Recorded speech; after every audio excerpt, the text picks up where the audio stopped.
শুধুমাত্র ছেলের মারাই ছেলেদেরকে কষ্ট করে বড় করে। 24 ঘন্টায় কয় ছেলেকে কষ্ট করে বিয়ে বড় করছে, ছেলেকে কষ্ট করে বড় করছে, বিদেশ পাঠাইছে। কেন পাঠাইছে? কেন কষ্ট করে বড় করছে? আশা ছিল ছেলে একদিন ইনকাম করে খাওয়াবে।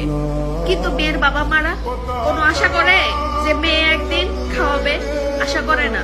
তাদের একটাই আশা থাকে, মেয়েকে ভালোভাবে বড় করবে, লেখাপড়া শিখাবে, বিয়ে দিবে। একটা মেয়েকে বাবা মা বড় করে 20 বছর পর্যন্ত লালন পালন করে, লেখাপড়া করে বিয়ে দেয়। আমরা এসে কি করি? পরের ঘরের ছেলে, সংসার, তাদের মা সবকিছু সামলাই আমরা, তাদের আত্মীয় স্বজন, বোন সবকিছু সামলাই। কিন্তু যারা জন্ম দেয়, যারা বড় করে বিয়ে দেয়, তাদের কোনো কিছুতে কামে লাগে? আমাদেরকে লাগে না। পরের বাড়িতে সবকিছু সামলিয়ে জীবনটা শেষ করে দিই আমরা।